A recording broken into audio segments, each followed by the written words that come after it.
Hello and welcome to a long session, I guess, because I realized trying to create a combinator um, with all the good synthesizers and reason that I don't know too much about synthesis, while I am somewhat able to create some somewhat interesting sounds. They are not super advanced, and there's so much more we could possibly be doing. So, probably gonna take it slow and going through a lot of trials and error. Most of the time, it's not so easy for me, especially with modular synthesis. There's a weird noise in the microphone. I need to check out where it's coming from. Maybe I need to restart my machine on the other hand. Okay. This sound still happens, right? How loud am I actually? It's all pretty much on the silent side, but I believe I will have to. We can first activate this master bus compressor.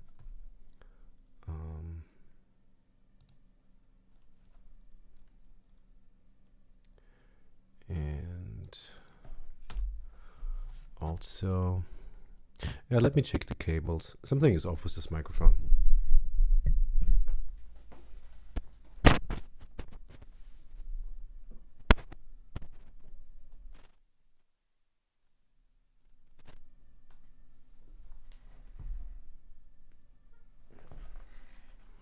I hope that's better. It's still there, right? There's still this popping sound. I don't know where that's coming from. Let me see. No, not console. I'm gonna restart my Focusrite real quick. Sometimes it does the trick. If not, I need to restart because this sound drives me insane. It's kind of subtle, but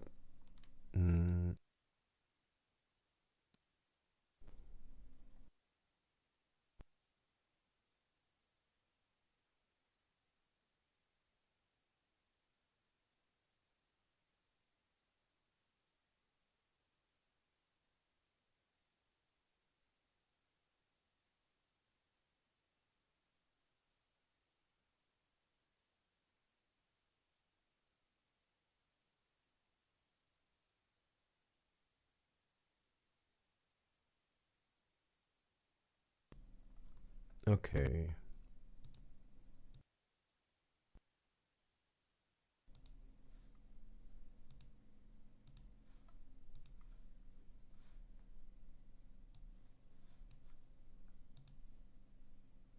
Okay, I hope that helped.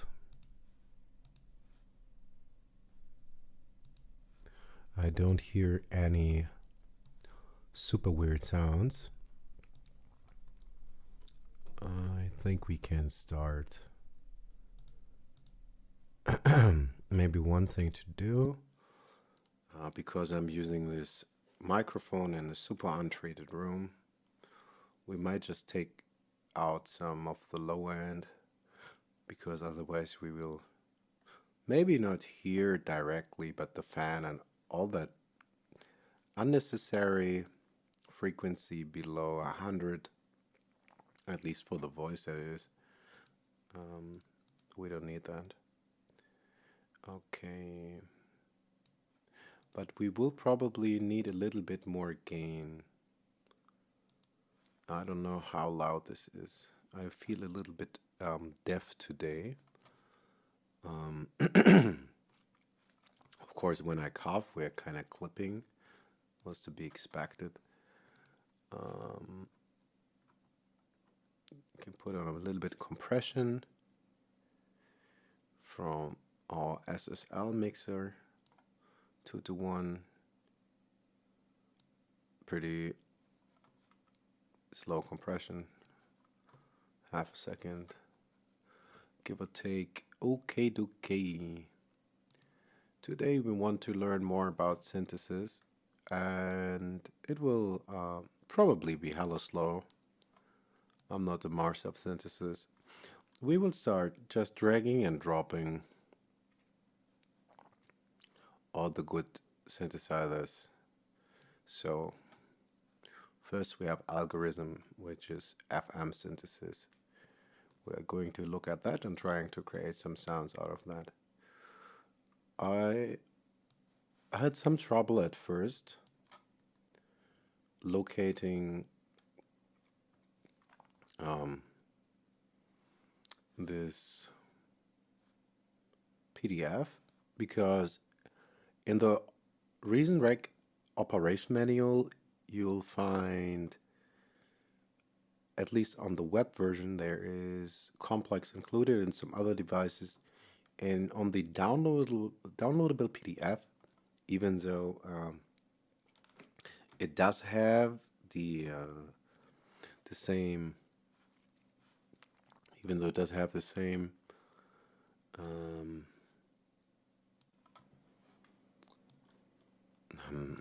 I'm losing for words.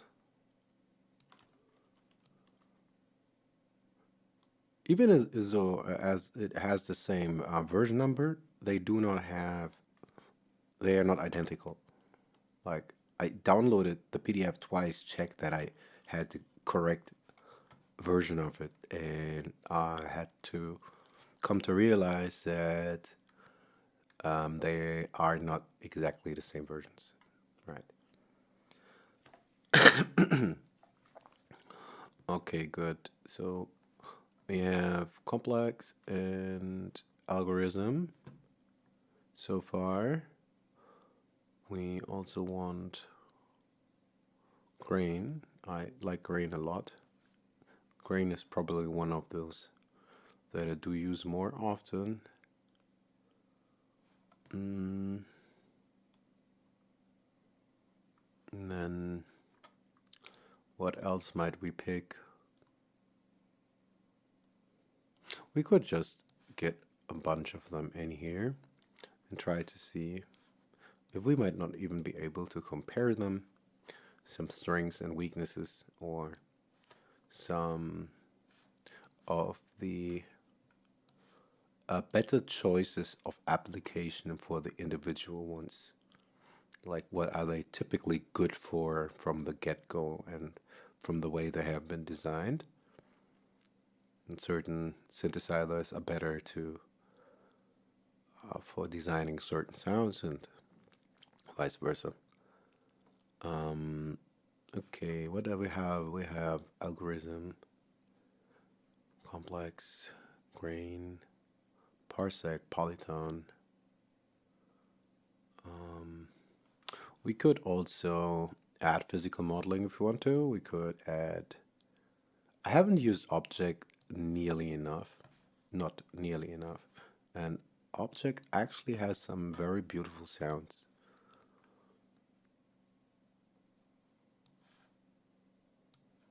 If I wouldn't know that I need to up my knowledge and sound design game, I'd just go clicking through presets and creating loop after loop. But it is good to sometimes maybe look at the hardware and software that we do have and have paid for, and trying to utilize more.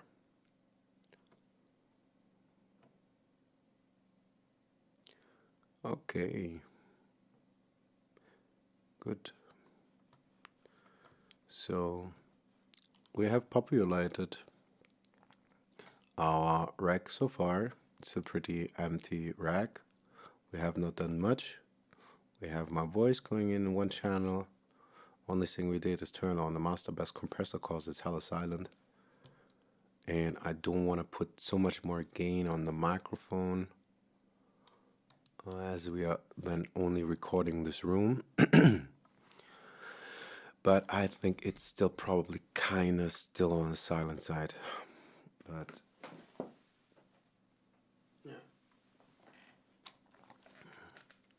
Okay.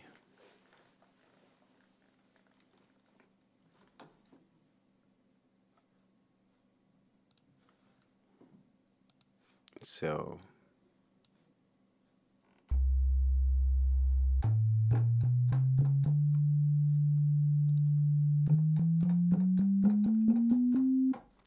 that is one beautiful sine wave. What else do we might want to get in there? Could get, what's it called? Audiometer. Just put that in there. Can't hurt.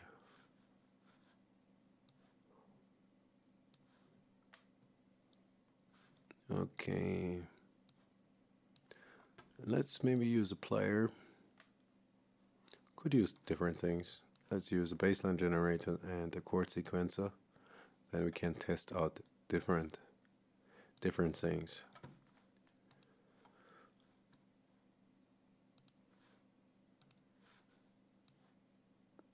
Okay. Let's engage in this initialized patch.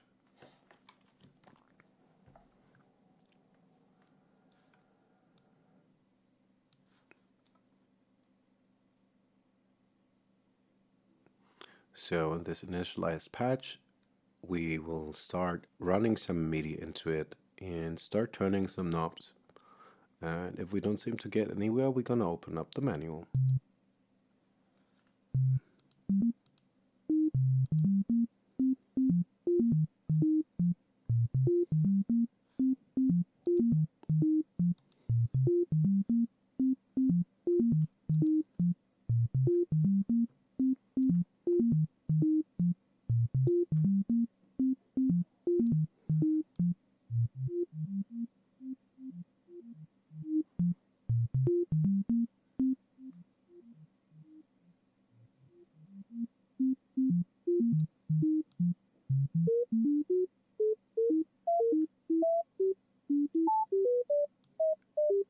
With the frequency, of course, we can change the pitch.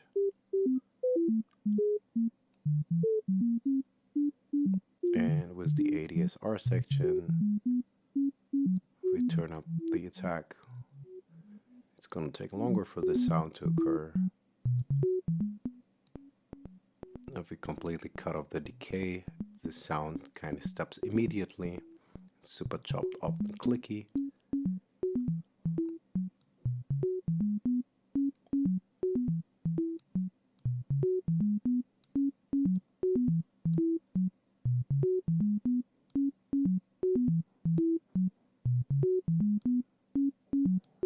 I'm not 100% sure if I understand sustain correctly.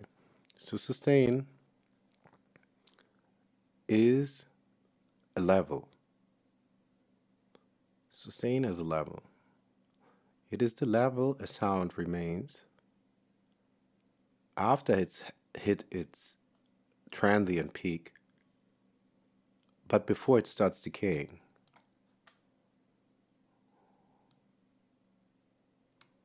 So I was expecting to hear change in volume. Let's turn up release.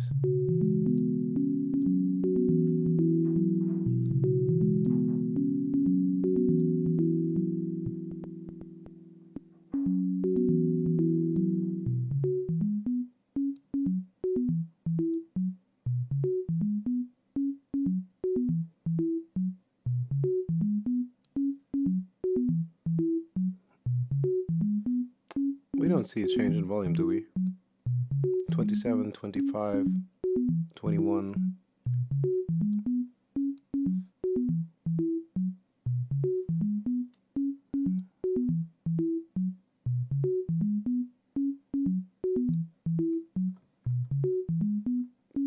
Okay, that's just some random bleeps.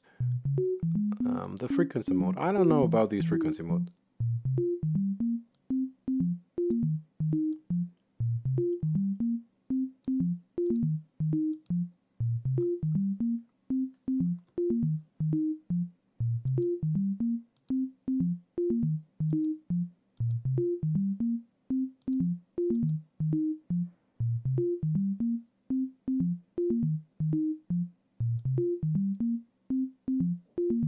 I didn't know I could pan the individual outputs. That's pretty powerful.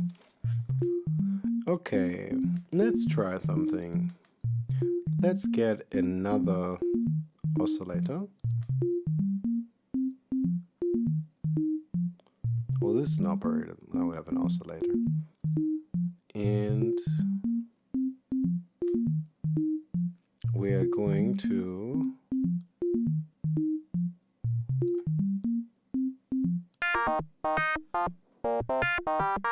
feed this oscillator, which is on a saw, triangle saw.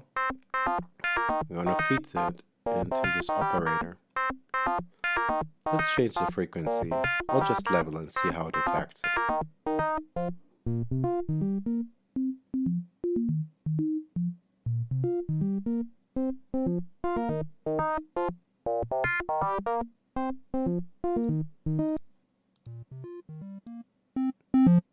That's the sound on its own.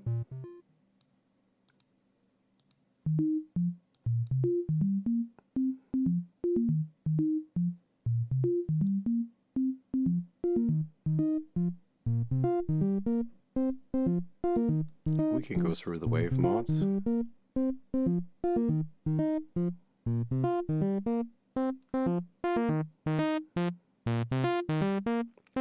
Sounds a little bit like synth brass.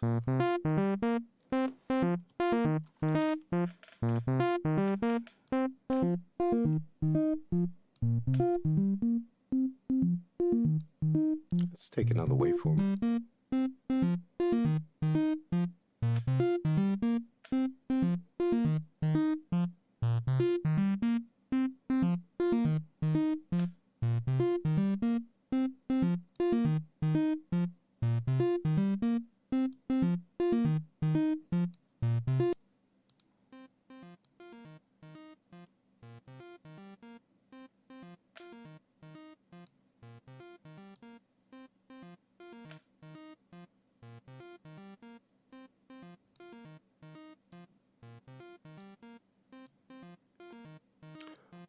I will have to read up because I don't quite hear any kind of difference if I'm changing the sustain.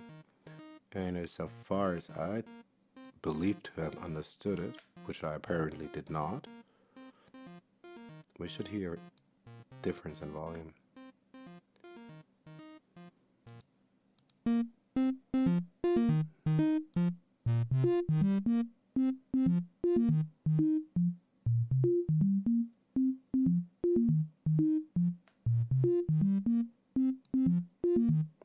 Let's exchange this for a shaper.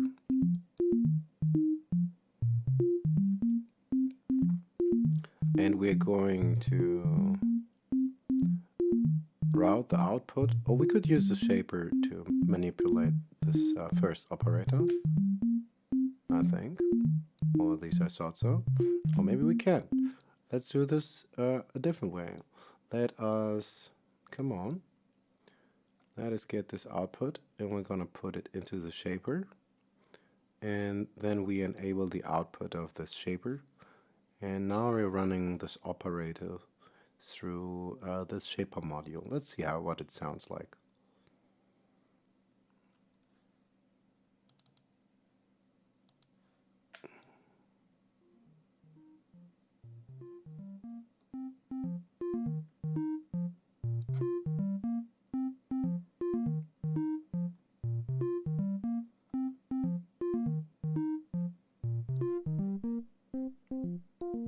Turn up a little bit more volume.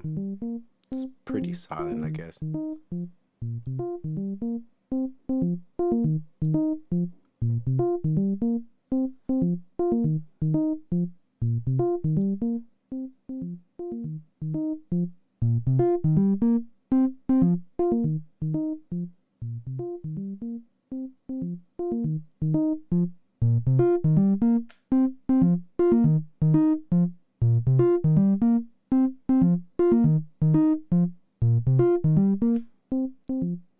I can't quite explain what this shaper is doing exactly and massing madly to the wave.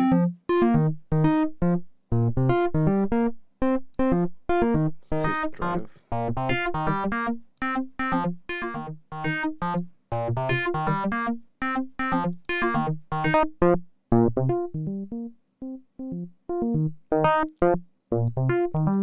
listening to the sound of the different shapers.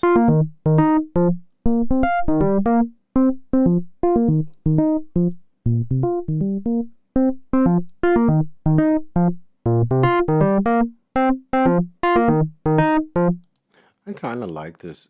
It starts to sound a little bit like some electric keys, especially the edginess of this shaper module. It starts to remind me a lot of the sound of. It starts to remind me a lot of the sound of electric keys, especially like a Rhodes or Wurlitzer. More of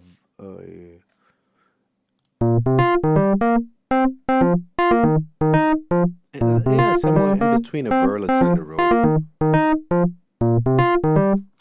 Okay, let us route this output through a filter section. So we have an FM operator, which is making a sine wave that we are feeding then into this shaper section with this electro waveform that gets applied to it, whatever that looks like. Let's run this now into a filter. Let's add a filter, and then we are deactivating this output here, but we are connecting this dot to the input of our filter section. We can see like going from 1 into 2 and into 3. And now let's listen to how we can affect and manipulate the sound with our filter section.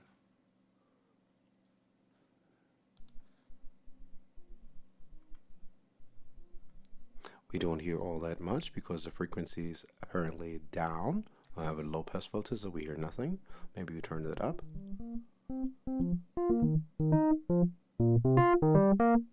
So we start to hear some sound. If we increase attack, it should take more time.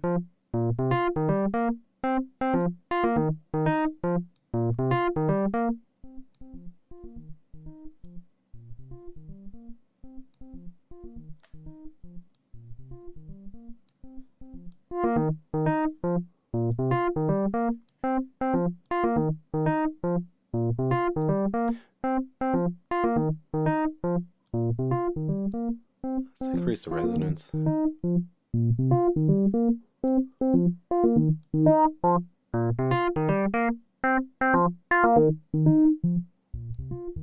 Let's test some other filter types. Take bandpass. Let's take off some resonance. It's a little bit harsh.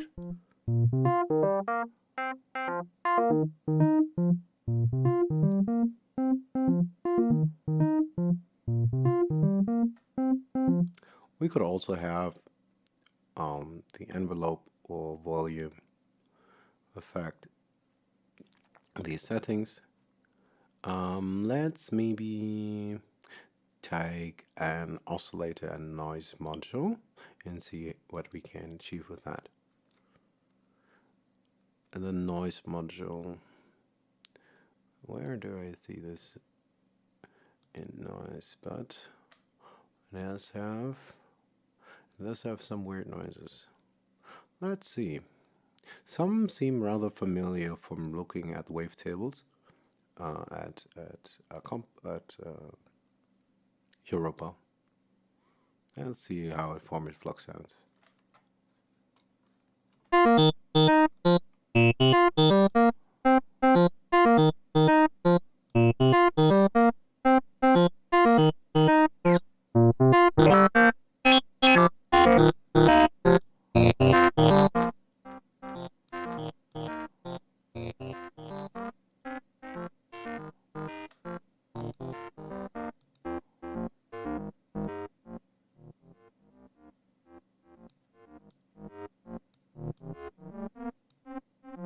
Yes, we will hear a lot of super horrible sounds.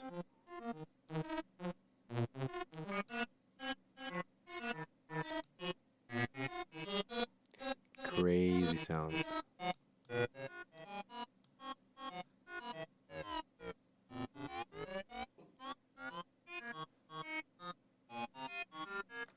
Also, these oscillators sound really detuned when they are not multiples of one another, I believe. Okay, let's get this. Could we do? Let's take another FM operator.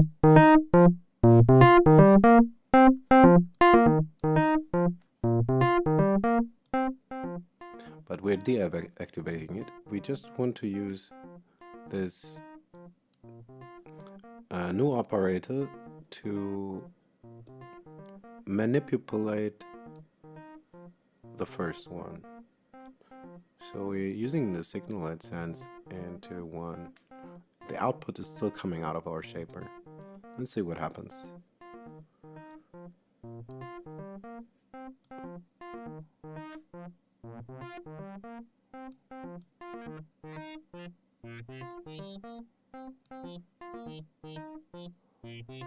Let's take a different frequency mode. I have to read up on what they do actually. We'll hear difference, but I'd like to understand more.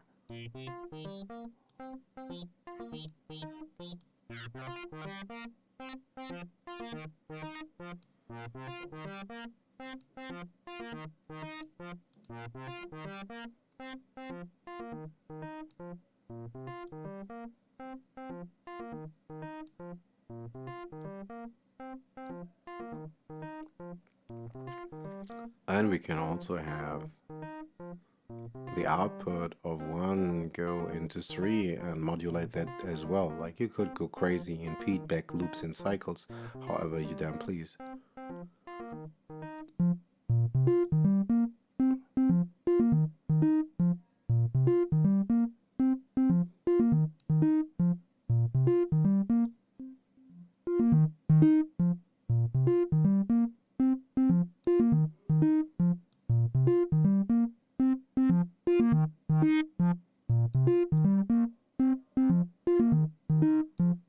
And as I said, like, if you are not having like multiples of these frequencies, even numbered multiples that is, you get rather dissonant sounds. If you put like a clean number to it, the dissonance is gone. Now it sounds like a super horrible whatever. If you put now 0 to it, it's kind of clean sign.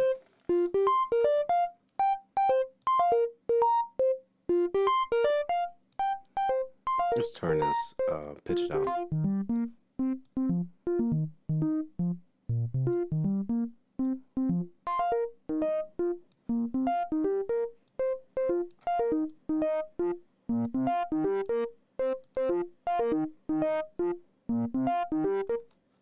Okay. So, what haven't we used? We have used an operator, we have used a shaper. Let's use a different module again, oscillator plus noise. Sorry, wrong space. Right there. We're still keeping the routing. That's also actually pretty neat.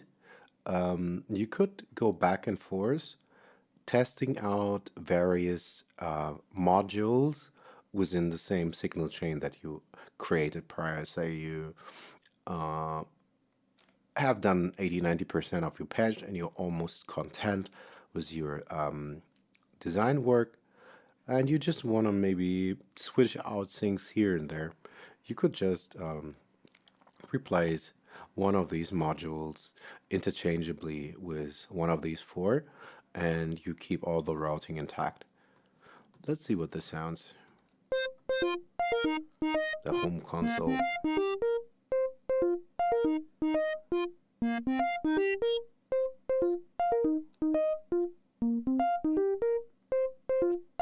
Super electronic, dirty sound.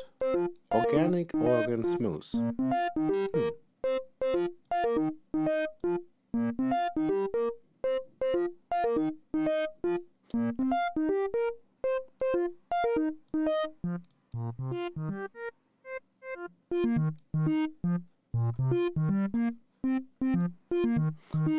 Let's generate some new MIDI material. Maybe let's test out some chords and see what kind of sounds we would come up with if we would want the synthesizer also to be able to play chords, because they don't necessarily are. Some are better just to be used for like monophonic top line instruments.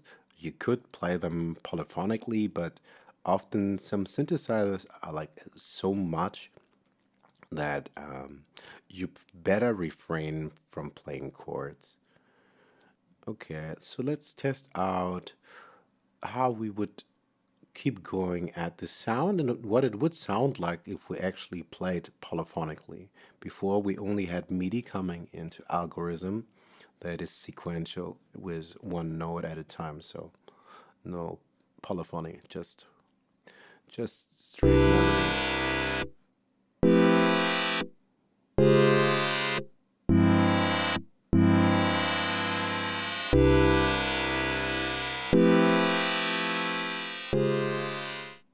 And we can already hear, like, it is probably going to be this attack setting that is delaying the sound in this weird manner. Let's mess with the ADSR and see how it affects the sound.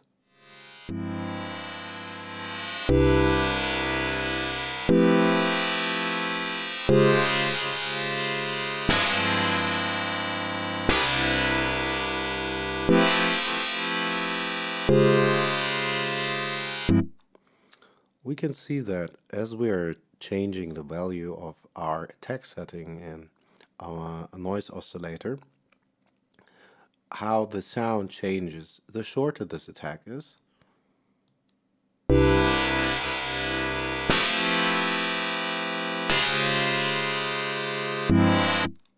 The more we have a pluck sound, of course, which is associated with a short attack, the sound is the transient comes snap on spot and reaches its height.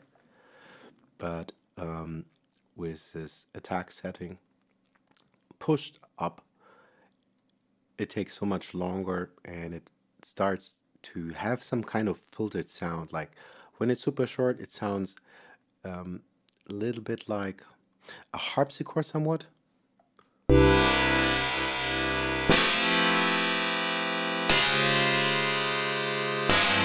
It sounds like a harpsichord that is played with a sledgehammer.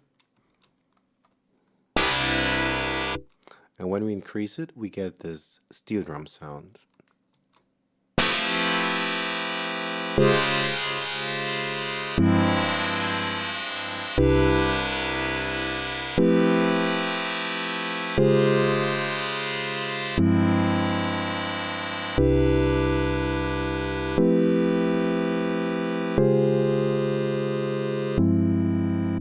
Making it a little bit softer.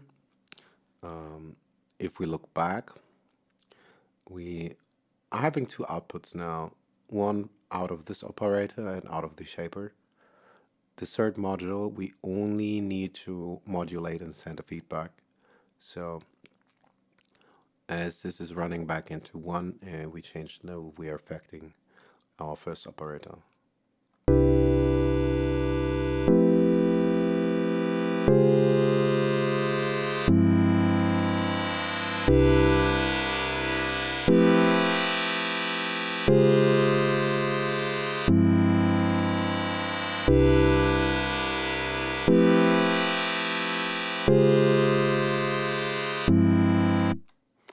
Okay, what module haven't we used? We could use another filter.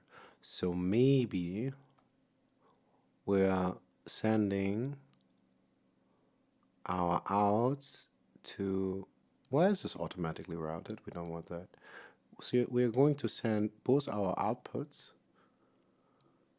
from 1 and 2 into the filter section and see what happens.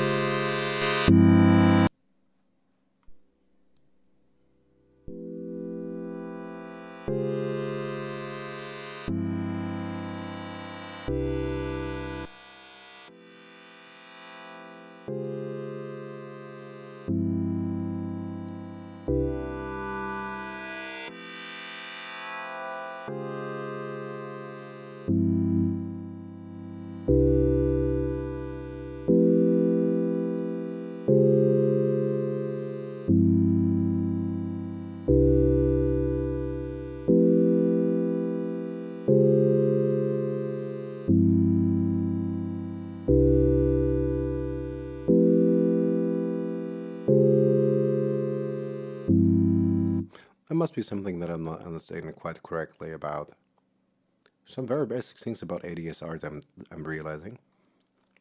As I'm surprised that we don't hear any effect on the sound as I increase attack, and we are running everything now through this output. I was expecting to hear something kind of obvious.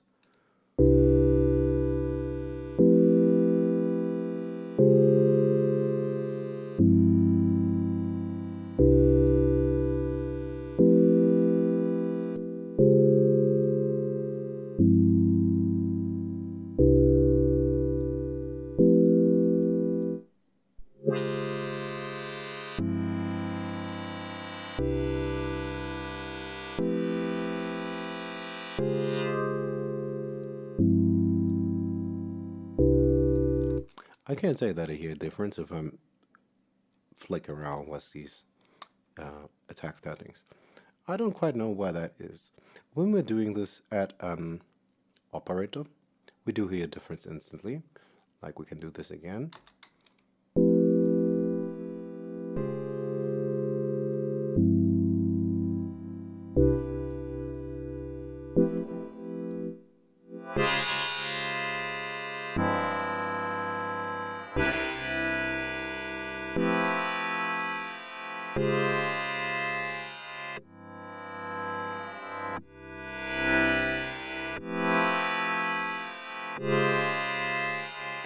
There we obviously do have an very obvious effect of the attack at the beginning of the sound. I don't quite understand or don't know how to explain that we don't hear any effect obviously happening when we change this our attack setting on our now global output on module 6, which is our filter section.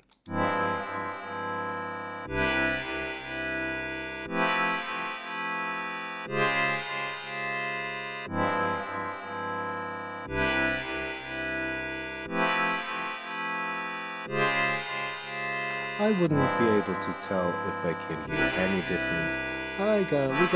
We gotta do some manual reading.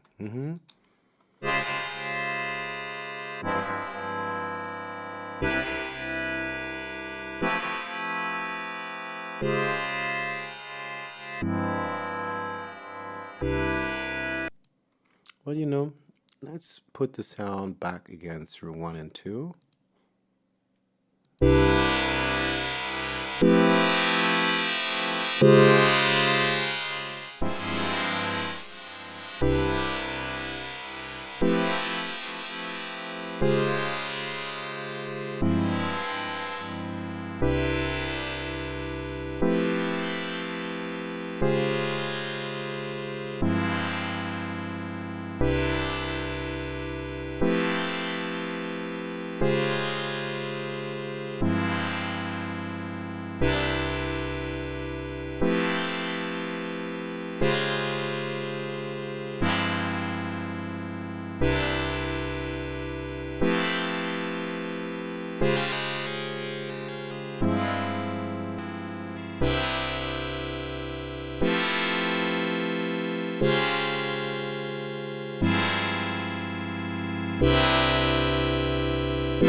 And it has some interesting quality to it, but we Can't do so much more.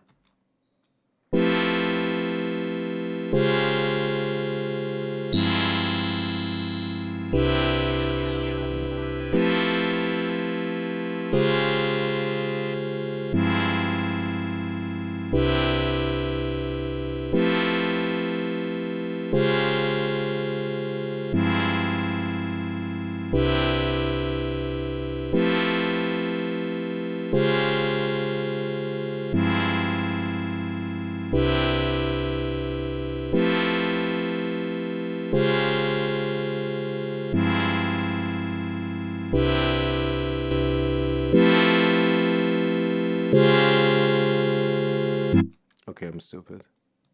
It is only works if you are connected right. Yeah, sure, go ahead. I will try. I will try. What's the challenge?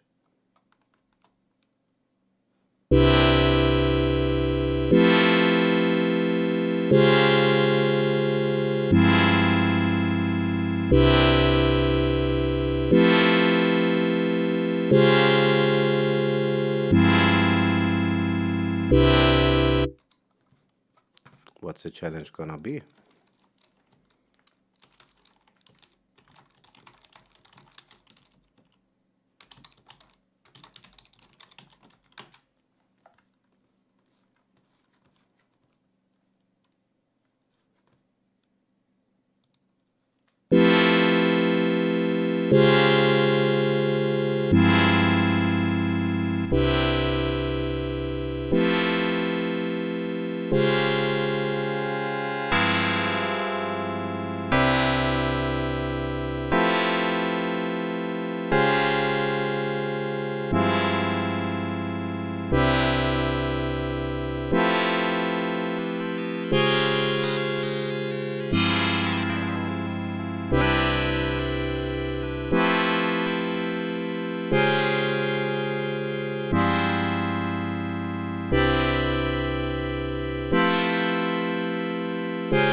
So you want me to reverse engineer a specific track?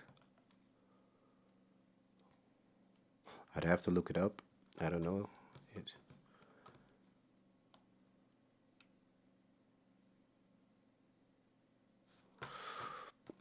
I will have to listen to this and see what I can do. I'm not exactly a synthesis guru. I kind of try to learn more about synthesis. Most of what I do in synthesis is sometimes granular synthesis, which is halfway sampling, kind of. It is mostly sampling and then doing a lot of stuff to it. But I try to get better with like real designing from scratch. Like I've come to realize like I can't really do anything with complex. I'm I feel like I'm stupid when I look at it. You know what I mean?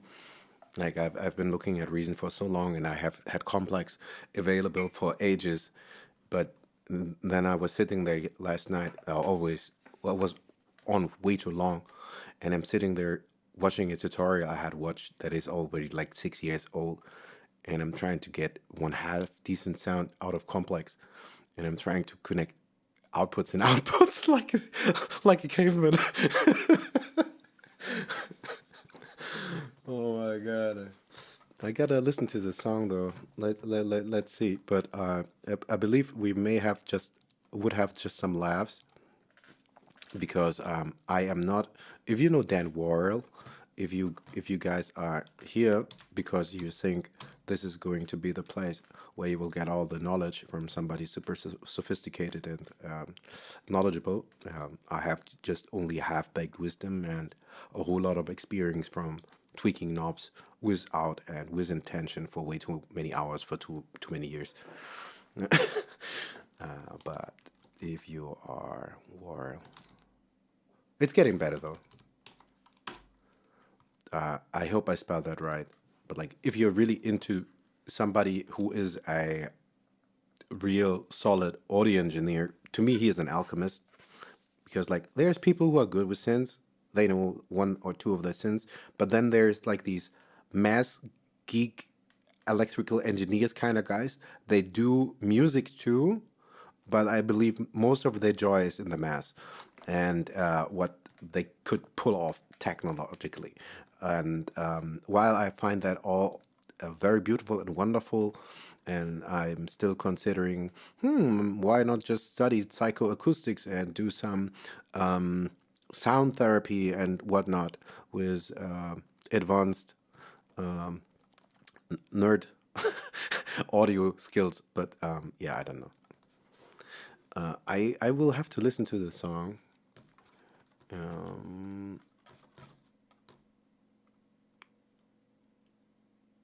Broken by Caliber.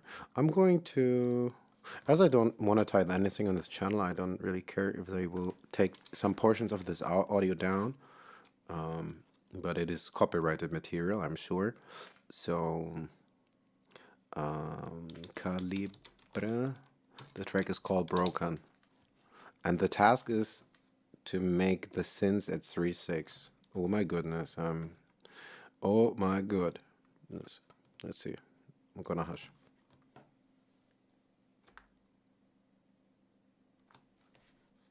Do we hear anything?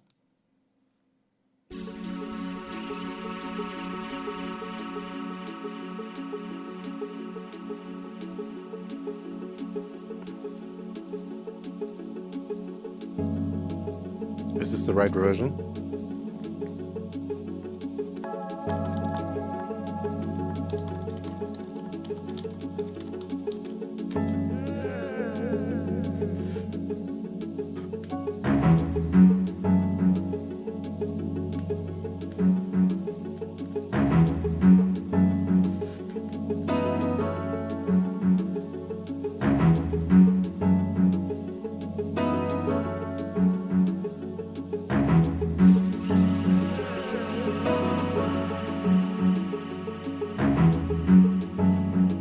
This is really good. It reminds me of so many things, but I need to shut up. I could talk forever.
Antichrist. Let's listen again to the section at I think we just crossed it at 305. We just heard that section, and I'm gonna go back. That's what I wanted to do. We're gonna start at minute 3, and if I heard right, I heard at least 3 or 4 different synths, unless it is 1 or 2 super evolving synths. Yes, it is. It's this ARP sequence exactly.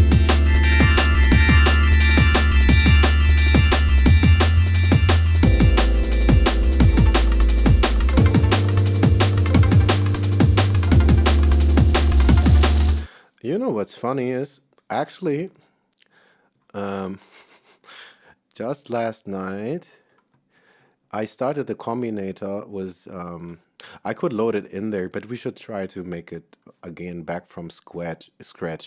And some of it reminded me, it had a lot of sounds, but what it reminded me most of was some kind of string instrument, not a straight guitar, not a zaz, not an oud, some guitarish kind of thing that you can do with Car Plus modeling. Where is Parsec or Europa? Don't I have Europa in here? We should. Did I forget to put some Europa in here? Yes, we did. We got no Europa. We got no Europa in here.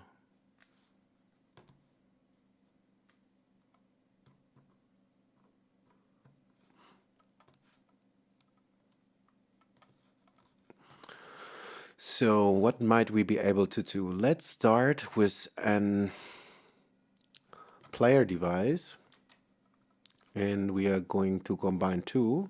We're going to combine them with an arpeggiator. So now we can already arpeggiate some funky stuff. Let's take maybe some interesting harmonies kind of though. Let's say, I don't know, Cocktail Deluxe, whatever this is going to be. It doesn't have to be perfect. We just need a start.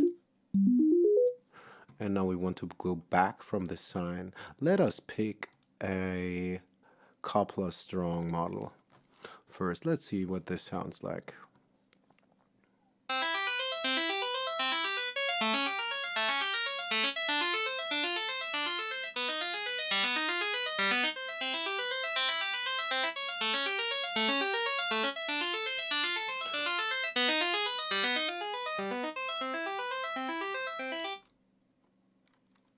Copplers is insane. I think I have learned this word maybe half a year ago, and everything that I saw connected to it. Don't ask me anything about the higher mass of this, like, because you don't have to have anything to do with music to be involved with Car Plus. There's a lot of mass on this. Like, I have really very vague layman knowledge about all this. I kind of am really good at name dropping, and I can recall stuff, and I have a memory for what it is sonically. But as I do love this, all this nerding out and looking at these fancy knobs and yada yada, still the main goal is to make music and interesting sound at the end of the day. I just feel blessed if I should be lucky enough to understand some portions of why it sounds the way it sounds along the way. Oh, we gotta mute this other player that's making some mumbo jumbo there. Let's see how far we can take this, and also I need to listen back to what we had there. Again, there was a lot going on.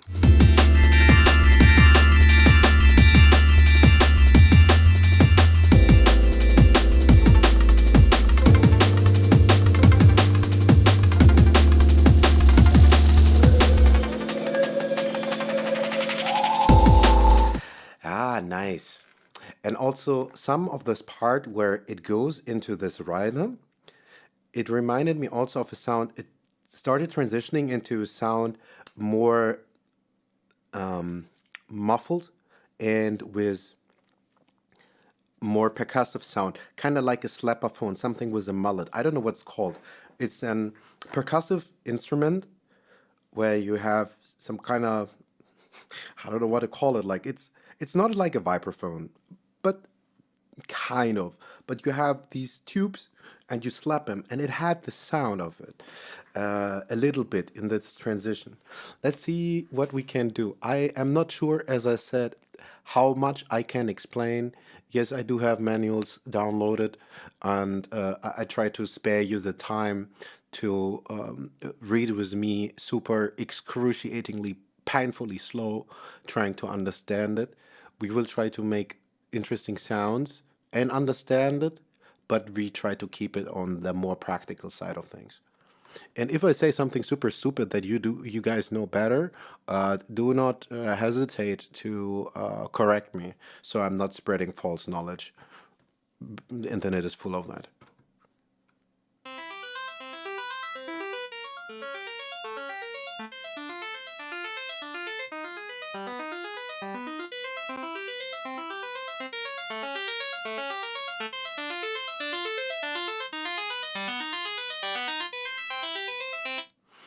We could, for instance, say velocity mapped or pitch release. We could use, for instance, like we could use this envelope here and tell it to, or the velocity, however we want it, or anything basically. Like we can choose a modulation source from this drag down menu. Like we could use mod wheel, whatever. Very, very often, more often than not, I'll be using an LFO. But we could use an envelope. So every time we hit a key, we have the envelope control the filter cutoff frequency. So like now we see it's a little bit crazy. It goes flip flop, back and forth. It's gonna sound horrible wobbly. Let's turn this LFO down.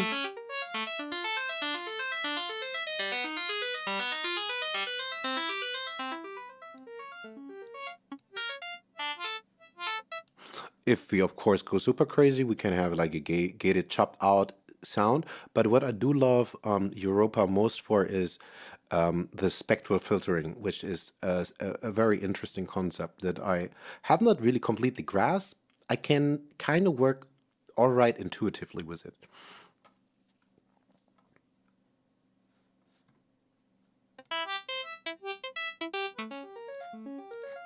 Let's use the envelope maybe. So you now see the cutoff gets cranked crazy.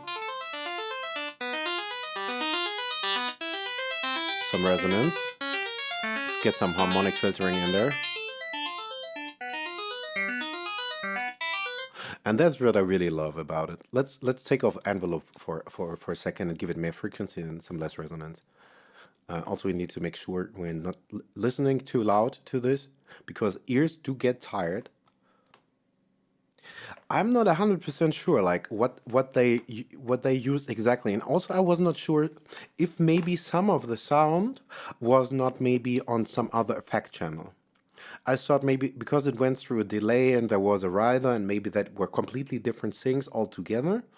But I think some part most definitely went through a delay that had a filter that had a low cut moving up and up and up. So it had this rider effect. I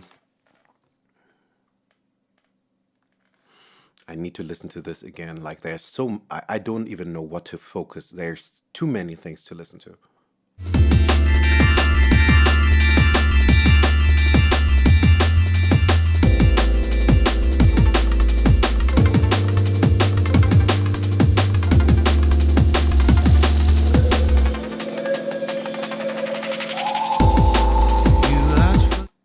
And then it also goes into a delay and a rider with increasingly more feedback and resonance. There's so much going on. I don't even know where to start. I don't even know where to start. Let's keep at it with the thing and let's see where it takes us. Maybe we get something similar. Hopefully we'll make something interesting. And if we're really lucky, we learn something. Okay. Let's turn some knobs.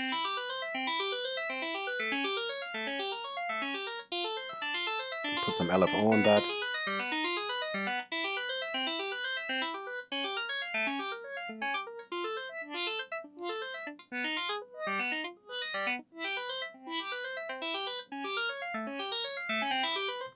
Also, if we do want an LFO that is so aggressively affecting our cutoff, we can have that. But if this wobble is like too crazy, we could go in here and just change the speed of our LFO, right? So let's turn this down. Oh, and it always helps to read. We are on the wrong LFO.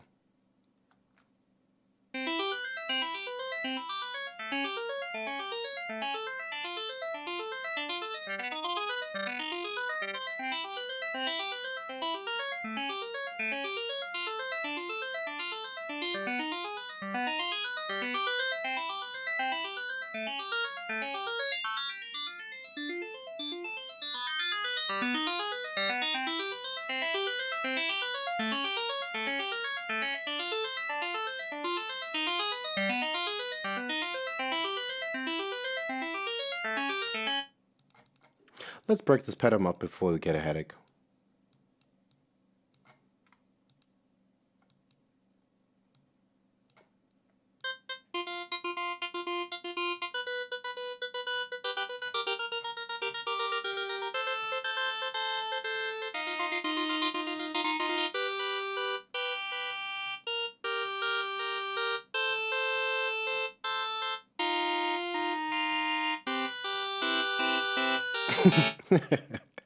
It sounds like a retro game. Nah, they're just it is so beautiful nowadays. Like, think about the pioneers of recording. They had to do this on tape. People had to pay for tape. Like, how crazy is that? You couldn't just print stuff to tape just like you wanted to, not the way like we kind of like have indefinite hard drive space, let alone from the energy consumption. Like, if you had an analog studio in the 70s, just think about like I've been born in 86. I don't know nothing about that except like the anecdotes from the relic and the pros of that golden age of recording. But when I hear like, yeah, we were sitting there in boxer shorts because after 30 minutes in the studio, all the equipment and gear, it would heat up and radiate its energy. It was unbearable. The AC couldn't hold up. It's so crazy nowadays. Like, we can do anything almost at home, and yeah, we don't need to really worry that much about anything. Like, if we fail, well, we can just delete the file, and also we don't even need to delete it. There's still enough space on this drive. Like, like 4 or 5 months ago, I went through my music folder and I deleted about 400 gigabytes of project files. Yes, I'm stupid. Most of that was trash, which was a couple of years old, but there was no reason for it. I had the space, but I thought I didn't want to look through them.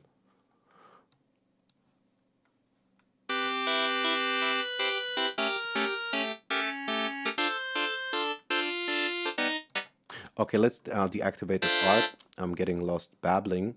Let's try to get a little bit closer to something that sounds a little bit like this.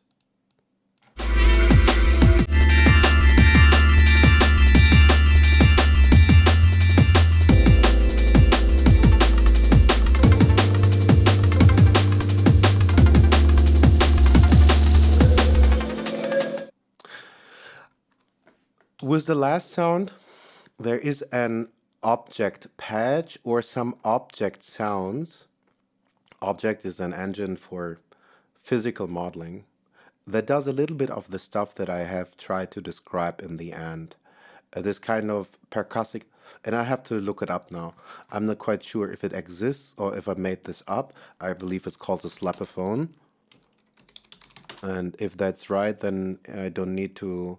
Yeah, it is called a slapophone. And if you know what a slapophone is and what it sounds like, then you will know what I mean. That the synthesizer in the arpeggio later, when the rider also happens. Let me play that again without talking. It switches into a little bit of a slapophone sound.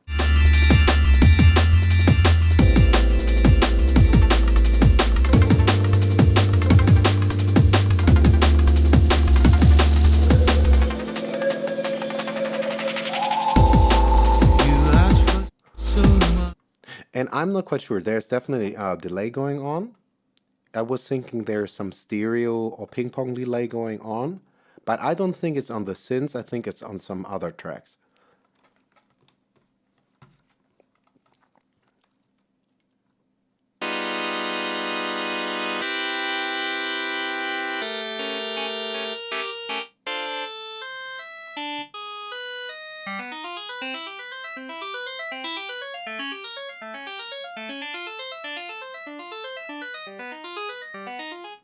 We can also mess a whole lot with these basic shapeforms, like here in this wavetable section where we selected Car Plus for our engine number one.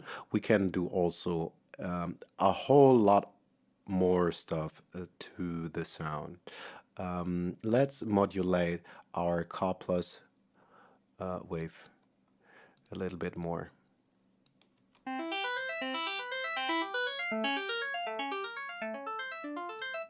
And do you hear that? Let me do this again without talking. And when you see, when the waveform is looking kind of like this, where it looks out like almost super crunch out madness, white noise, drops and whatnot, it has a more metallic and harsh sound. Once we increase the shape knob and it becomes a more stable form that is actually where you can actually see a pattern. This looks like all patterns all at once, like I say. This kind of looks like white noise almost. If I increase the shape, you will hear how much cleaner the sound gets. All these harmonics, exactly, that's the word I was looking for. Look at all these crazy harmonics. I will increase the shape knob and we will see the harmonics fade away and the timbre and sound will become a much clearer sound, more like a nylon string.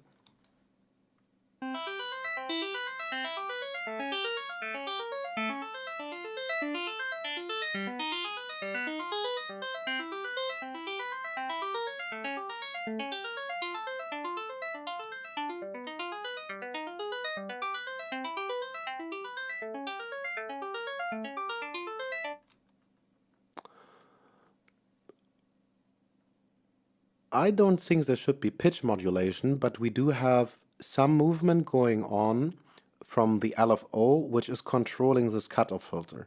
I can deactivate this filter section and maybe then you can tell me if it's that what you're hearing.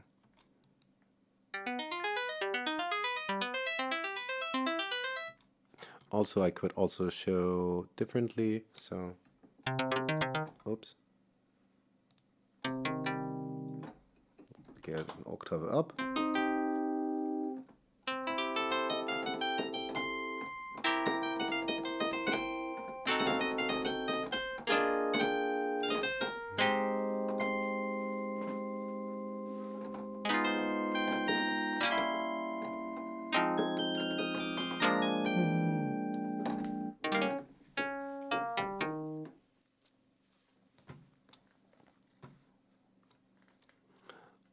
Okay, before I get lost, because this happens so quickly, if I ever should be doing something rather interesting and for some weird reason I just stop and do something else, I'm sometimes very terrible with focusing and I never get enough from noodling on the keys.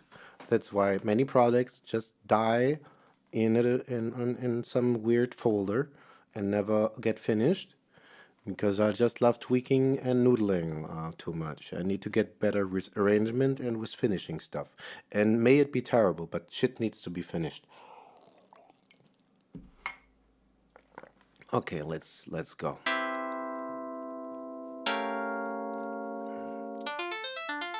I'm gonna deactivate the spectral filter again, and maybe that's the movement.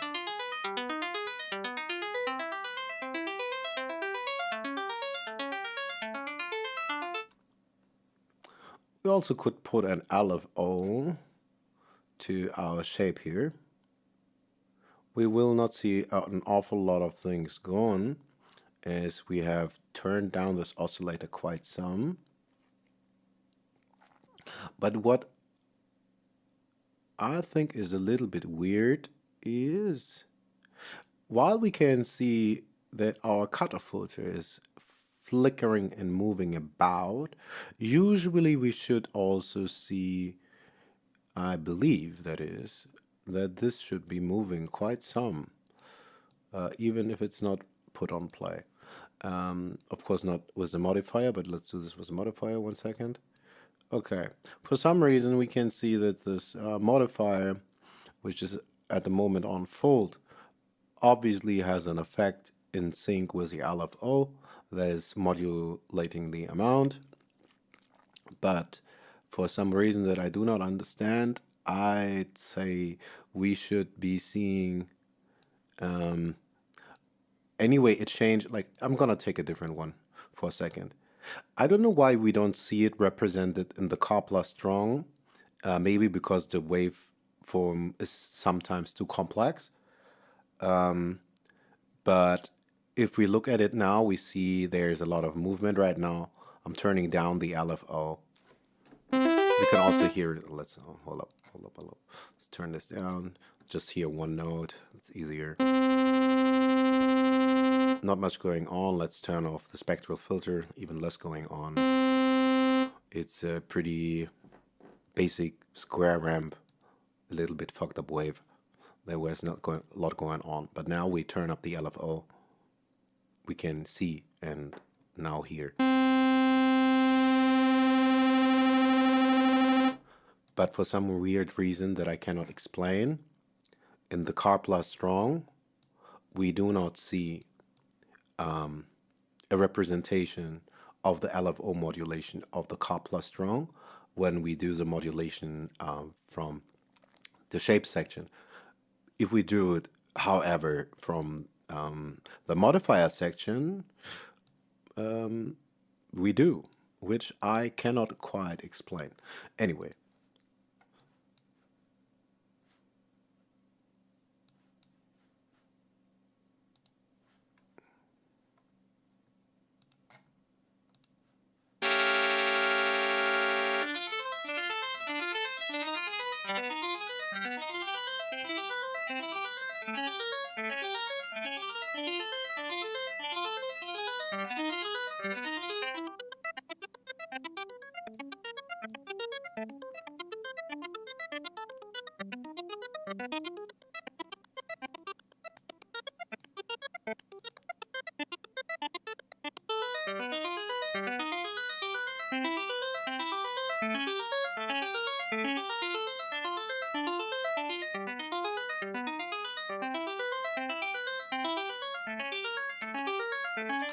Okay, this is okay so far. I don't know how close we are, but let's fill out the sound maybe a little bit more. Let's take another engine and maybe add something that has a little bit more body to it.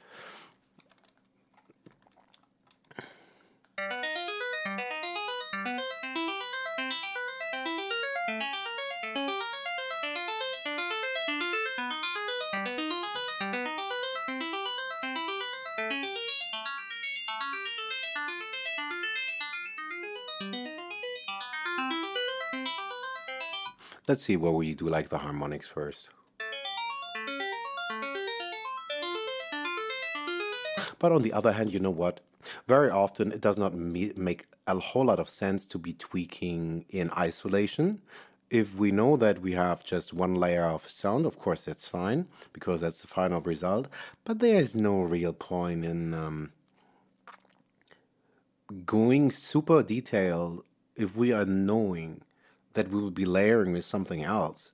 and then we will have all the mixing and other problems, frequency masking, needing to make room for one thing or another, and then we will have spent already an hour fine tuning on a sound that hasn't never was never meant to be final.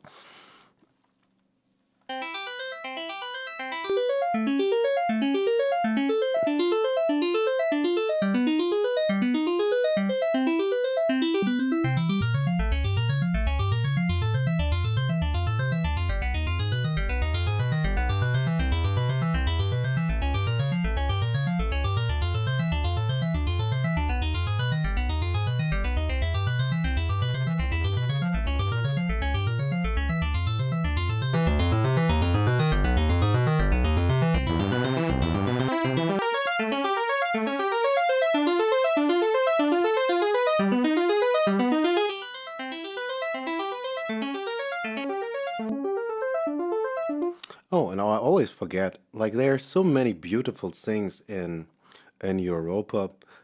And not only that, we have everything like super modular.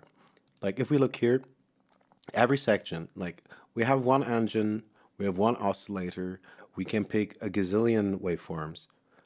But not only do we have this option for this one layer, we do have it for every single engine. Like we can have three engines, three oscillators, and we can go pretty wild. We have not even looked at this modulation matrix down here, where we can do also some super intricate and funky routing.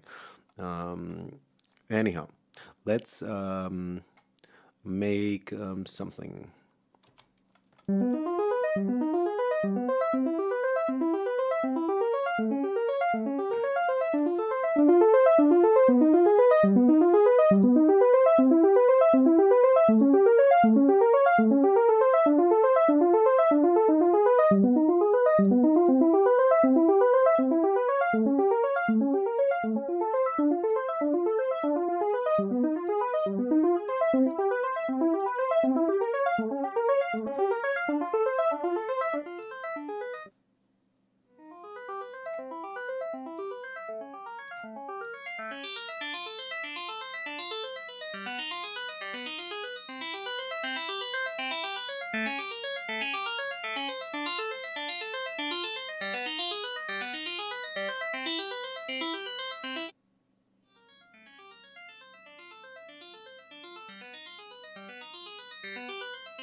Yes, it is super versatile, and there's even a mini modulation section. Oh, sorry, can make that bigger, where we have some. Very often, I will be using the effects from the mixer and some outside effects. But if we wanted to, we could do a whole lot of crazy stuff in here. We do have a fader, we have distortion, equalizer, delay, comp, anything like really is crazy. Let's put on the phaser. And also, like all these effect modules are also combined to the layer that we're editing right now. This is not a global fader. This fader is only for what is selected right now. We could have different effects on the different layers.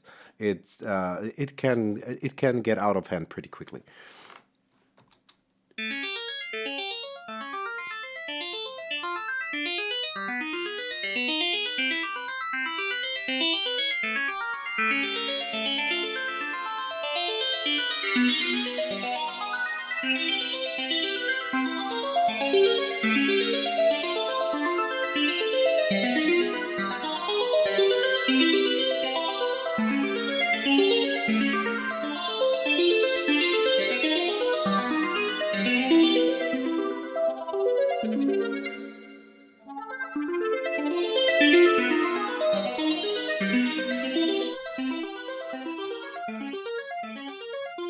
Yeah, we can go pretty nuts with this. Um,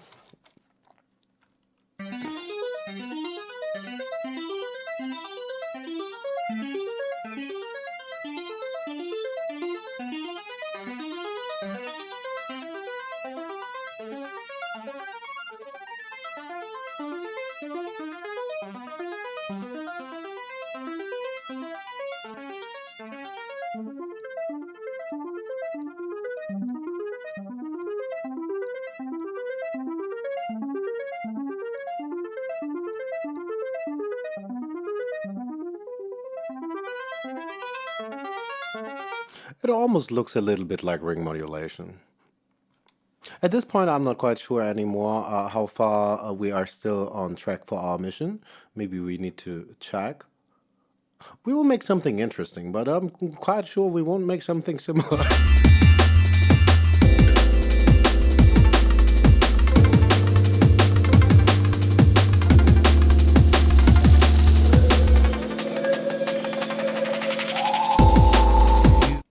Interesting, interesting, interesting. Okay, let's continue. I'm gonna tweak some knobs. If I know what I'm doing, I will try to explain. Otherwise, I'll try to just shape the sound and hopefully we get somewhere interesting.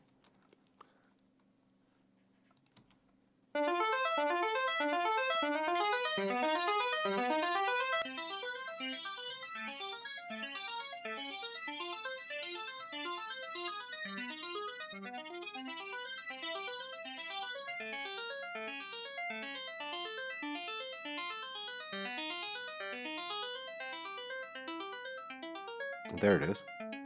That's the sound we want. But what we could do, because a lot of the sound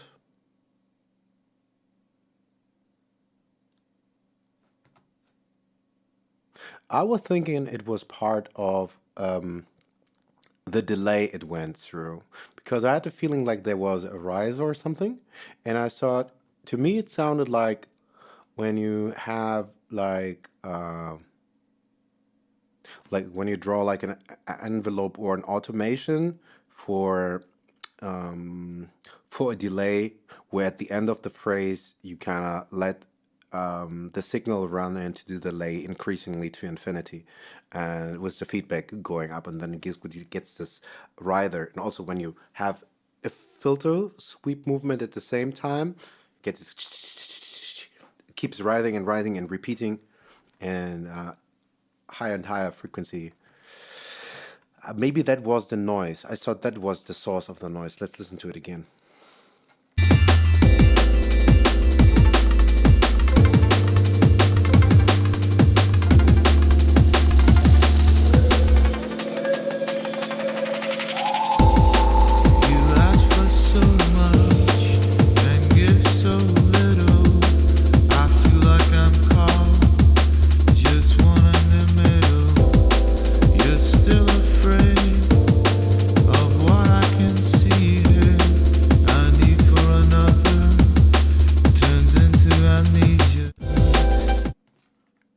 But it's so interesting because by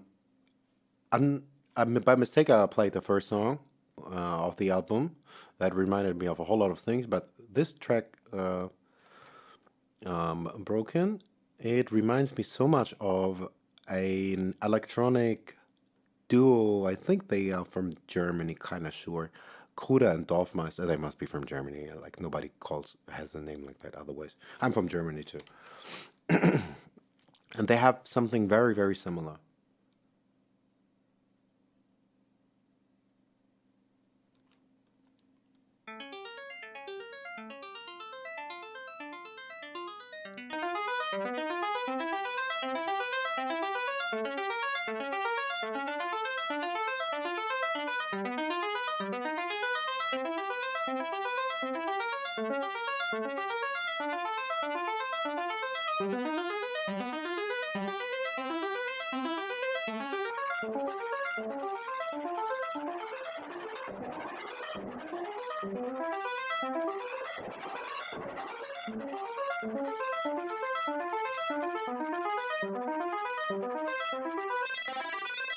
Oh my goodness. I don't think so.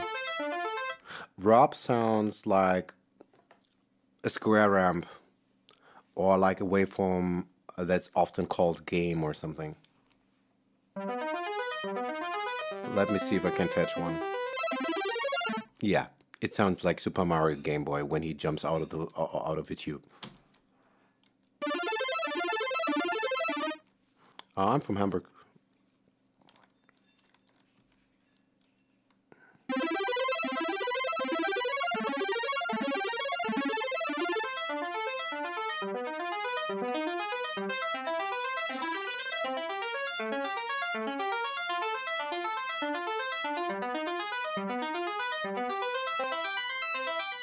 Maybe that's nice with the fifths in there.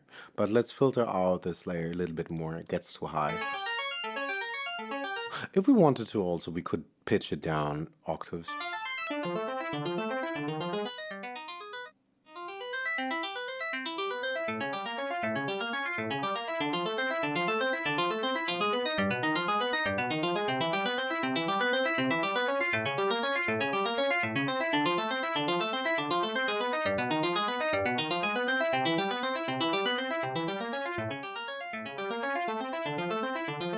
But there's too much distortion going on. Let's reduce this.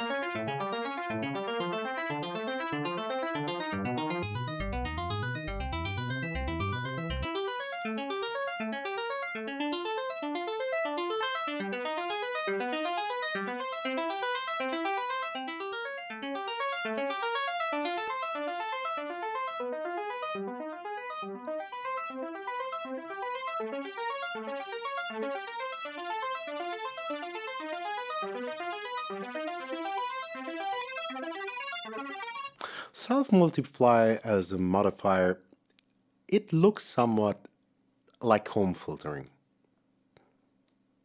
If I do recognize this pattern. It's not that often sometimes, I can't really explain this stuff, but I do recognize some wave shapes. And I remember where I've heard certain stuff somewhere like in the broader area of the topic or where it should be. That's why I could say, maybe Car Plus. Like, I don't know really a thing about Car Plus, but I know what it kind of sounds like. And I could luckily make that connection. Like, it was half luck, half guessing.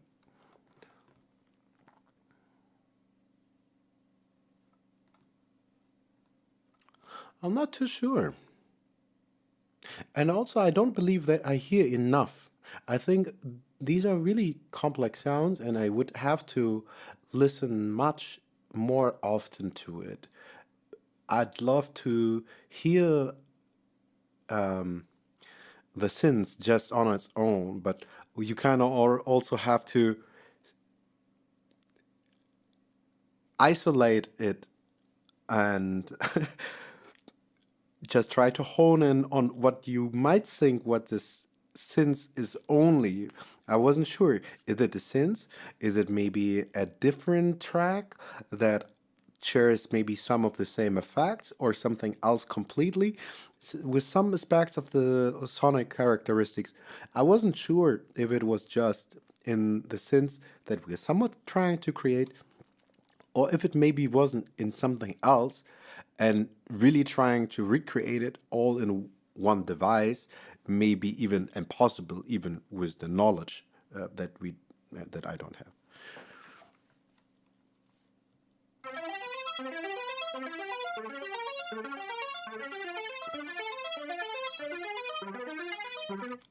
I'm just really good at sitting here very long hours. Like,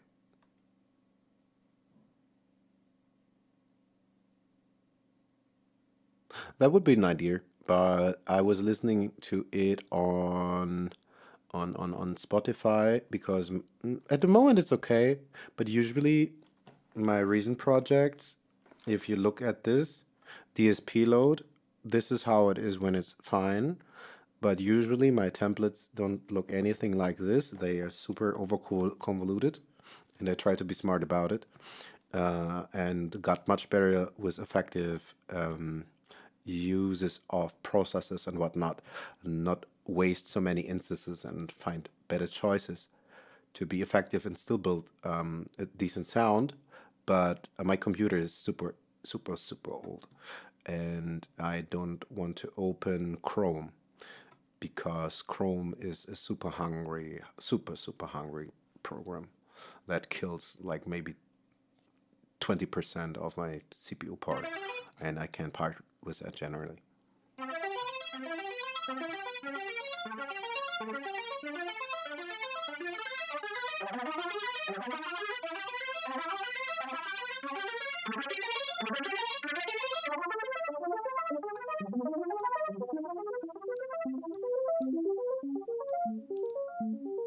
Okay, so we still have a pretty simple sine again.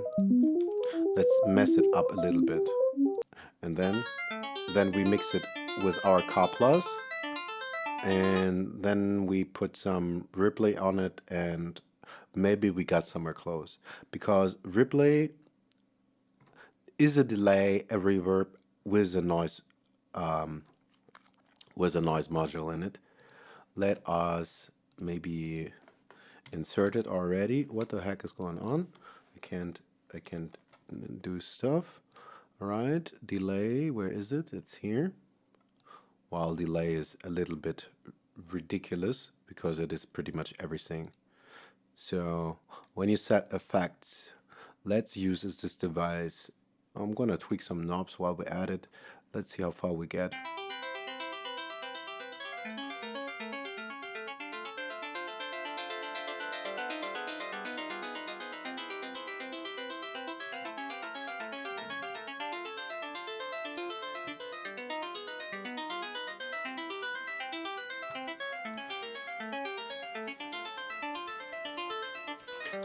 Okay, maybe I should say something.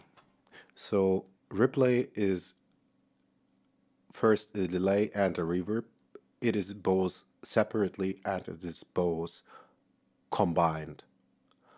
I could say a whole lot more about replay. Probably the most interesting part is you can route these different modules, like the noise module can be routed into the feedback, or I could route the output of the reverb section through a distortion unit, or we could let the output of the reverb room, which is called space, we're going to put some digital crushing on it and whatnot. So I'm gonna be tweaking a little bit around here and do some stuff, and maybe we find some happy, interesting sounds within, and also introduce a little bit of that noise that we may have heard.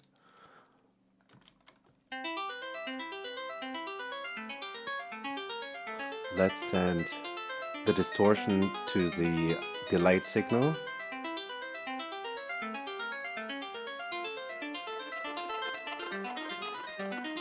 And let's take one at a time.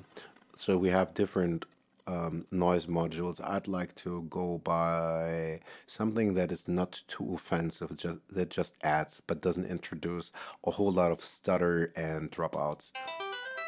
Often Goldo Germ is what I go with.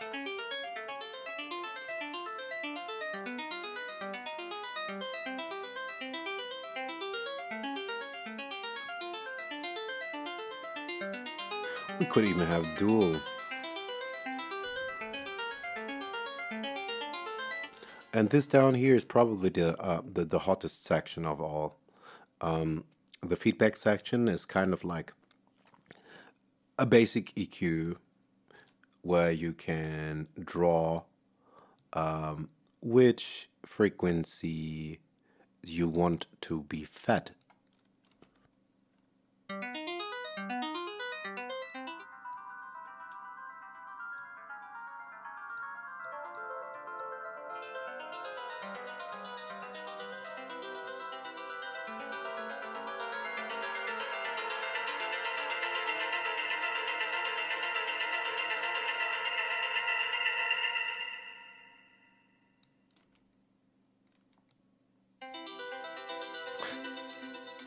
To protect your hearing, maybe don't have this on max. It's good that usually this limiter section is already put on, but one thing to note is that if you are using replay or other delays and you're using feedback loops, you can have some rather unpleasant effects happening as they will accumulate super quickly.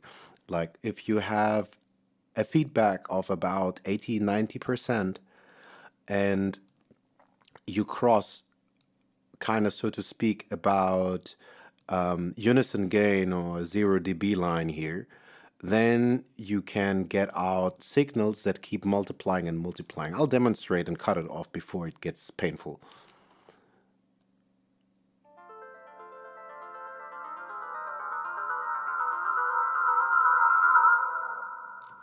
you can imagine how terrible this could be in your ears with high frequencies.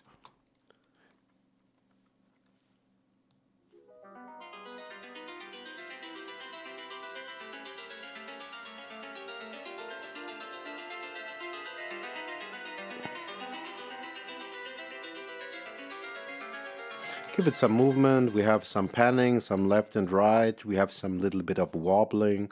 We kind of just go by feel at the moment.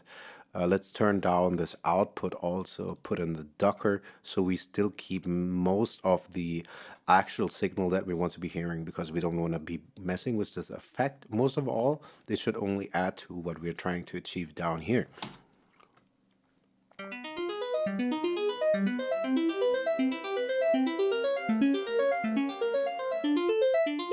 So let's try it.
Also, it never hurts to meter.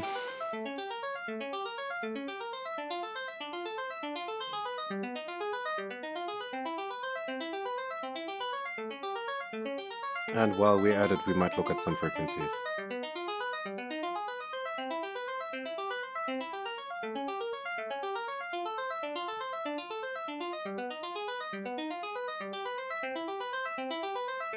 Let's add more of these other modules once we have a little bit more gain.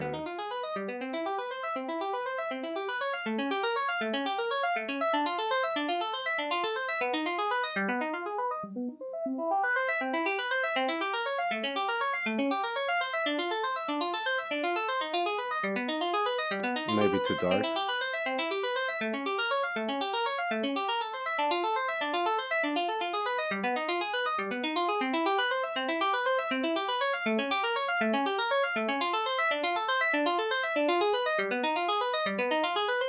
Okay.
I'm going to do, don't worry, we have to do something else. I'll probably be doing this a lot in the next days. Like, I'll show you what I started yesterday. Because also I may have to take a break and come back later. I already got lost in this. I kind of have aborted the mission with that, and that's what I mean with my focus. I have terrible focus. Like, 5 minutes ago, we were deep into trying to reverse engineer something, and we were halfway serious about this. Yes, I know, halfway serious, the best way to put it. And now we're deep in doing some other shenanigans that are probably shouldn't even be second thought because we haven't even done half of it. But yeah, I think I gotta go off because I really, really don't want to pee my pants. I want to show you one of the beautiful things that Reason has to offer for, what did I call it? JGR Super Sense. The Super Sense. Super Sense? Like I kinda made this combinator where I put all these I made a combinator where I put all these synthesizers. All these synthesizers are now in here. Like last night, this combinator here. If we open it, we see that we have an algorithm inside connected to Mixer One, and we got a complex and polytone, pretty much any synthesizer that we do have here already. And I kind of started already a little panel with solos and mutes for this thing. Like, let us take the player devices from our Europa, which is not done, and I'm gonna smack it onto this. Where is it? Huh? How do I do this? Oh, I didn't do it right. I did not do it right. I want to transfer these player devices. Oh, you know what? We're just gonna add a new player. It doesn't really matter. Wrong instance, device, players. Let us use chord sequencer. Doesn't really have to matter what it is. You just want to get some sound out of it, then you need to know where I'm at with this. So say we have a 4-chord progression. 1, 2, 3, 4. Ta-ta, beautiful. Nothing spectacular. So now, apparently I did forget to save one thing. So at first channel we have advanced synthesis. Where does this other sound come from? Oh, I forgot that other player. Like now we can dial in and have a big ass mixing battery for all our synthesizers. We have a kind of steel drummy algorithm in here. Say we want to have Europa.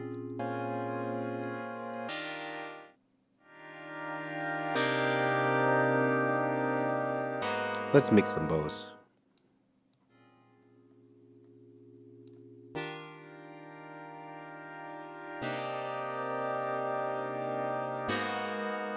Actually, probably I knew about Car Plus, or it was very present in my mind, because this is kind of a little bit what I did last night and the day before. And I spent quite some time, actually maybe most of the time of this combinator I put into working on these 2 layers of Europa and not even the rest of the routing and whatever. And we had a different did forget to save one part of it. Maybe we going to do this again. Configure, add a switch or a slider. What is it called? Style, classic, big fader. Want wheel or fader. And we would want it to control the pulverizer frequency filter cutoff, which I use for distortion and for glue of all the synthesizers within this. But I really have to hop off stream, take a little break, get another cup of coffee, smoke a cigarette, and then I hope to resume with some intention and some focus. I hope it was somehow interesting, fun, entertaining, whatever. I'll try to see to it that before I quit, we still hear something musical before I pee my pants.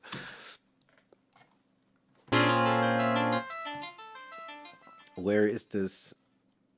Let's mute this. Mute that. Super.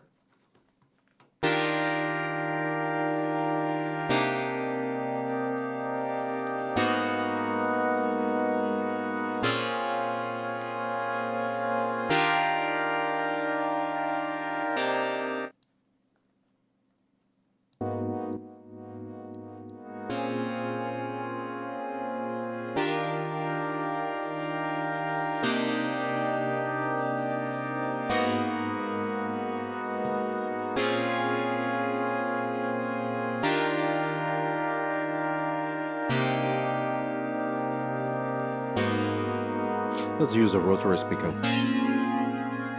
Could work pretty good, I think.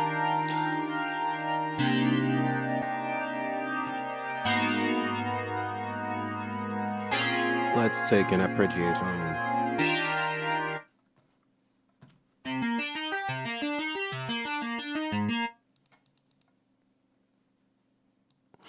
We're gonna take it as it comes. Or we don't. No, we don't.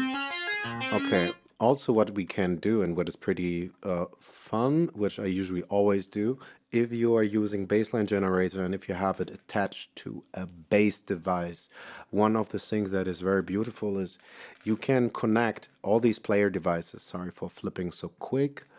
Like when we flip to the back of the rack, we have these CV outputs. And one of the coolest things about these generative MIDI tools and player devices is you get to connect them, not all of them, but some of them, and most of them that make sense. Like we can now send the chord sequencer root node information to the input of our bass synthesizer that does not exist, that I forgot. Okay. Anyway, let's still do this quick. We need a bass. Where's the bass? Let's get a bass. Let's get Reason bass. Tuck. Let's get a player. We'll get this player device. It doesn't have to sound perfect. It's just more about the demonstration of technique. So, like say, if we were to play a bass line, yeah, we can use this algorithmic drumming for whatever. MIDIs. It will now create basslines and basslines and basslines. We have different parameters. We can change velocity, yada yada. Boom, ba ba dum, boom, boom. And it has a lot of kind of very well-known basslines, which is fine. So, long story short, what we want to achieve is we are now connecting our bass with the player device of our super synthesizer. And now that they are connected, these basslines will still be generated MIDI, but they will be manipulated to our key. And that is why it is so beautiful.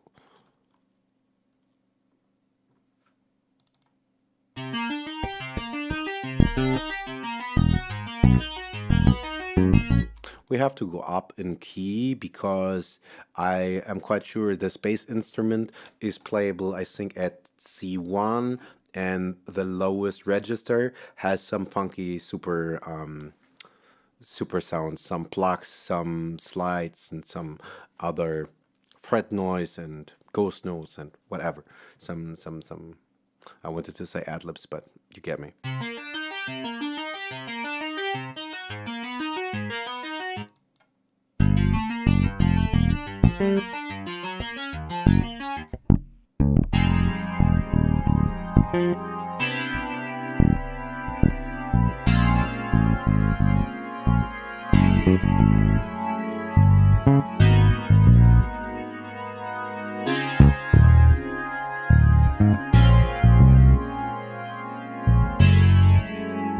Let's get something quick.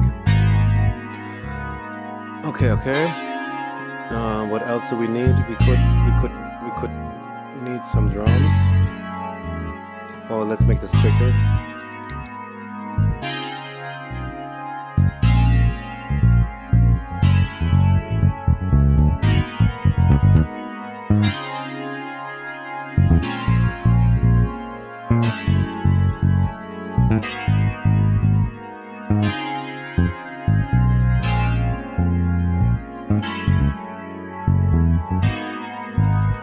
Okay, I get lost in stuff that I shouldn't be too worried about. Let's get this art back in anyhow. Let's get some drums going so we hear something at least. And then we gonna probably, for the sake of easiness, we're gonna smack some RC20 on this channel, and then we have noise delay, a little bit of modulation, and a little bit of vintage goodness.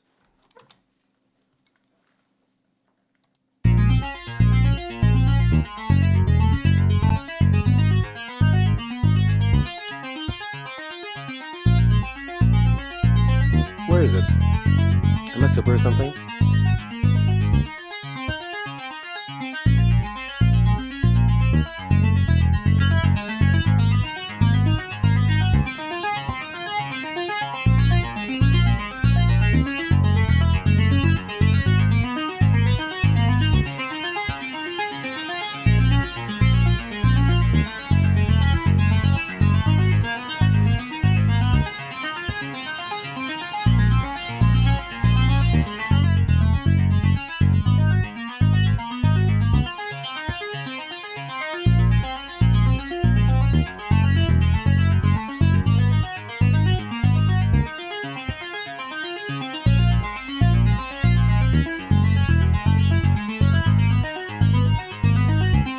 Okay, right.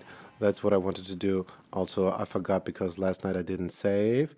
Also, if you guys love making combinators and you haven't done it too much,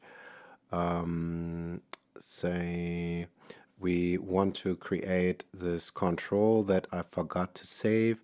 I want to have a global cutoff control filter for the pulverizer that is kind of gluing and distorting a little bit all the synthesizer within this combinator. Let's find a control that we do like. Let's pick this one. Maybe we're going to change the look of it. Style, classic, fader, black. Okay, so now we have a fader for this, but it is only there. It is not attached to anything yet. What we can do now is, like, basically, if you're not a Reason user, a combinator is a house, or it's maybe like Omnisphere. You get to use multiple stuff that is already out there in a modular fashion. So let's and create your own instruments, like the name suggests. I don't know what I'm saying. I gotta go pee and do this quick. Okay, so we have this fader. Now we want to make it correspond to the filter frequency cutoff. I don't know how often I've said this. From our editor, we're going to choose the device that we know we want to control a parameter of. So in this case, pulverizer. Then we go into the sources and we're going to look. So, okay, cool. What are we looking for? We want to have, am I stupid? A little bit. We have switch control number 7, right? Control number 7 is this fader that we just made. We're gonna call this cutoff. It's always kind of helpful to label stuff, and then you don't get lost too fast. So the source, the control is the cutoff. The target parameter it should get is the filter and the filter frequency. So now when we move this up and down, we should see correspondingly that this thing here will move about with it. Zack, zack, zack. That's the beauty of it. We can make everything from kind of scratch and take other stuff and put it in there. Like now we hear nothing because the filter's so low.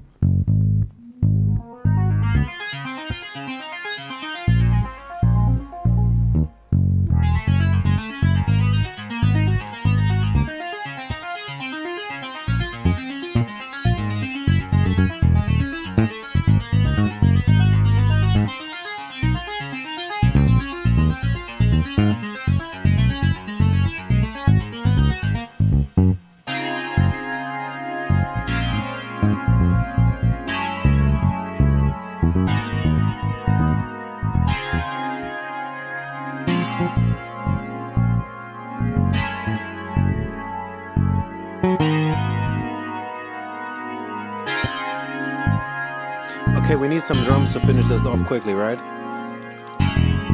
Just some basic drums. What could be good? Okay, let's take XO. I know that's always okay. I can't do much tweaking. Players, let's get drum sequencer.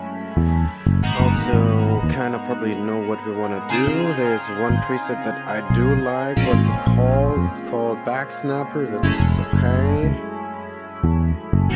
Let's get that. Let's get hi-hats, 4 on the floor, or 8 notes pattern. 1, 2, 3.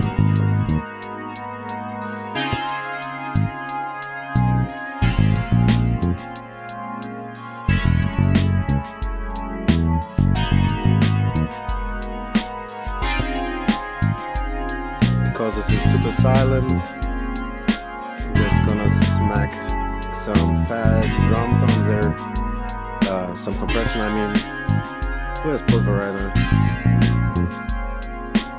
Where's my Pulverizer?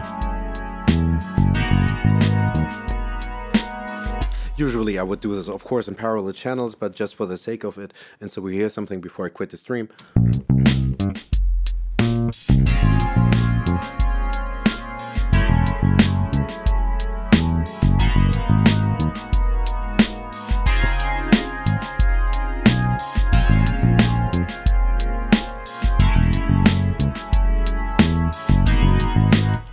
Okay, of course, this is not the innovation of music.